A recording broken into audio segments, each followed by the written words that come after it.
You're listening to Fight Knows About Everything, a Night Shift Radio original. For more information, visit nightshiftradio.com. It's Monday, March 8th, and today we're going to talk about the huge $1.9 trillion COVID relief bill that just passed in the Senate, and also we're going to talk a little bit about the controversy surrounding Senator Krysten Sinema. So this all started, obviously the COVID relief bill has been pending for some time, and there were a few things added into the COVID relief bill that a lot of people drew ire against, one of which was the raising the minimum wage to $15 an hour. Of course, there are tons of economic studies out there that show that raising the pay to a minimum wage to $15 an hour will have nothing but positive impact. There are tons of companies that have shown this, like Costco as an example, which will be raising everyone's minimum pay to $16 an hour. And they talk about their business model that they still have low prices. In fact, Costco has mostly lower prices than Walmart, who is known to pay their employees the federal minimum wage, which is currently $7.25 per hour. So this is, obviously come from a lot of pressure and Costco saying like, hey, we can do it.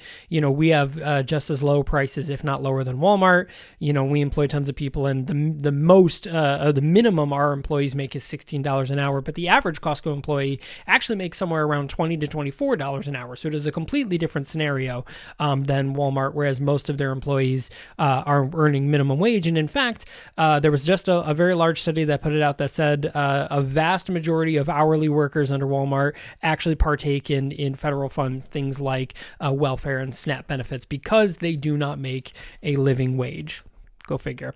Anyways, but this COVID relief bill was a very big deal. Obviously, it was being pushed. Now, something to note is that this for some odd reason, even though like 70% of America, more than 70% of America approves of this bill, it was a party line vote and went 50-50 pretty much with Democrats and Republicans, with 0 Republicans voting on this on both sides, both in the Senate and the House and all that. It was 50-50 each way, which blows my mind.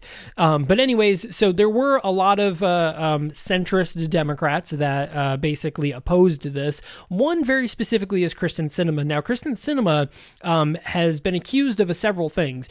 One, she when casting her vote, very dramatically went up and thumbs down and thumbed her nose at the whole thing. It just made a very dramatic no vote on this, specifically because of the $15 an hour wage increase. And of course this has been a push for progressives for years and years and years, and Democrats in general, of getting the minimum wage raised to the $15 an hour minimum across the country. It's to $15 federal minimum wage, I should say. It's different in all states. As an example, in America, the minimum wage is in New York State, the minimum wage is like 11 something.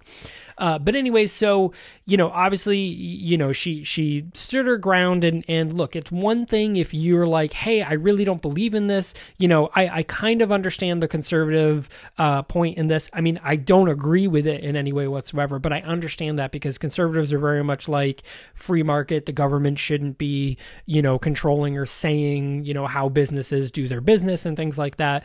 Whereas Democrats are more like, no, it should be, everyone should have a fair wage and stuff like that. So I disagree with the Republican and the conservative talking point. However, whether I disagree or not is a completely different story than the case around Sinema. Now, the reason why she's drawing most fire at the moment is because not that long ago, she was actually a proponent of raising the minimum wage to $15 an hour. She is currently the senator out of Arizona, and this was a really big deal for her. She actually pushed a whole platform on raising the minimum wage to the federal minimum wage to $15 an hour.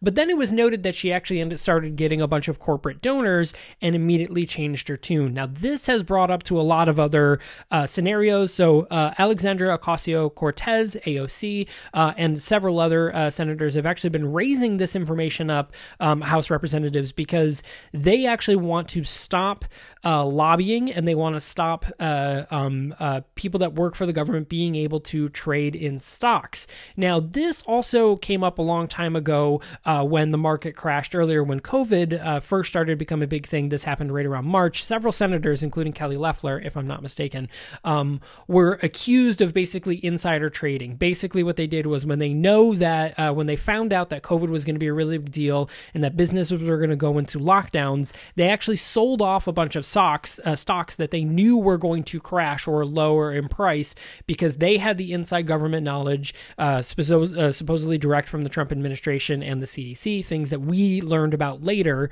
that the conversations that Trump had learned about in February, that things were going to go really bad and a lot of businesses were about to go under or basically cease operations for an extended period of time.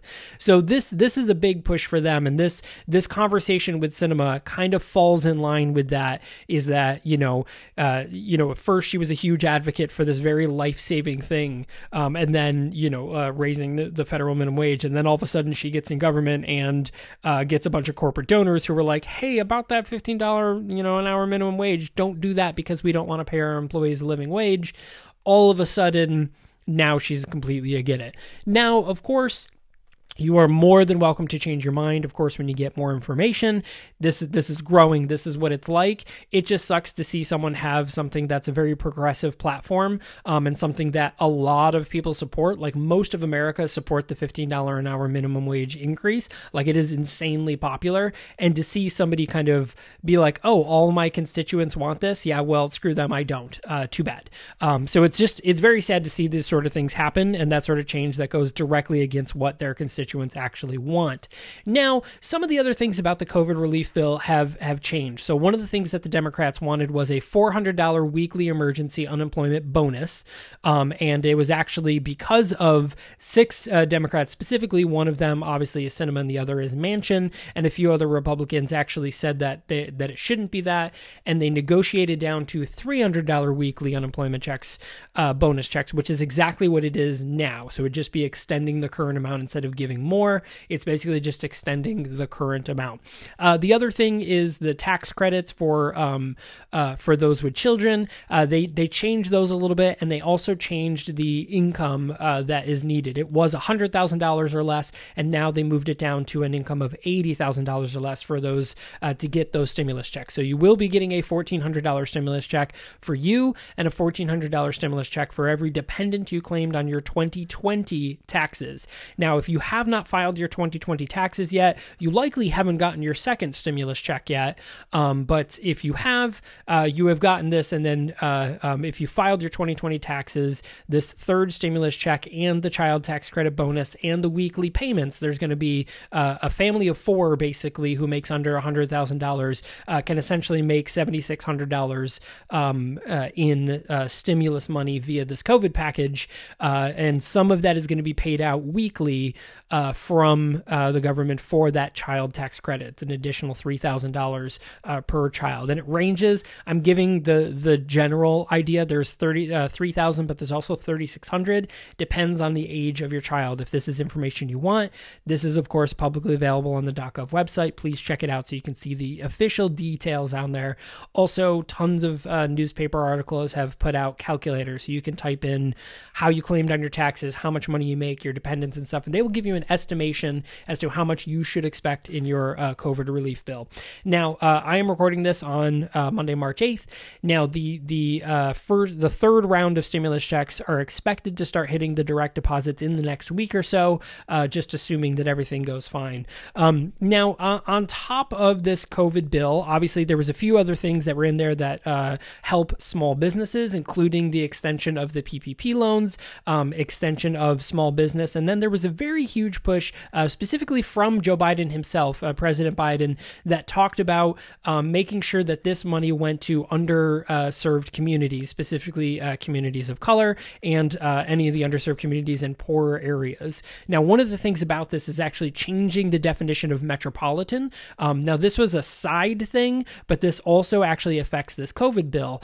So currently, the definition of a metropolitan area is anything with 100,000 people or less, and that's actually going to go down to about 50,000 people or less, if I'm correct. You may want to look that one up as well. But this will help redefine some of these areas to help some of these smaller businesses that were originally left out because they were thought to be in areas that are considered big areas. So this is a whole other aspect of this that kind of takes part in this. So that's definitely something to look at as well if you yourself are someone who owns a small business and are interested in earning this money. Now, on top of all of this, because there's so much going on with this, it is absolutely insane. There is also a whole other section where they're actually investigating people that took advantage of this. So as an example, Jared Kushner, the son-in-law of the previous president of the 45th president, President Trump, has actually been accused of misusing some of these PPP funds, as has Trump. Now, several of their properties have used some of these funds, and some of them they're actually noting that they didn't fall under the correct categories of it, so they're currently being investigated for that. And there's a few other people also, very specifically Jim Jordan, who is currently under investigation for basically accepting money and using money inappropriately for this sort of thing. It's a wild time. All that being said, the plan is going through. The COVID-19 relief bill, $1.9 trillion is happening. So for those of you that qualify, do expect that money to start rolling in soon, and pay some bills and feed your family, and of course, when you have the opportunity to and you qualify, please get vaccinated. Everyone appreciates that, especially those of us who would gladly get vaccinated in a heartbeat if they could, and I highly suggest it. It's a very, very good idea. So anyways, thanks a lot for listening, everyone. We super appreciate it, and I will be back on Wednesday.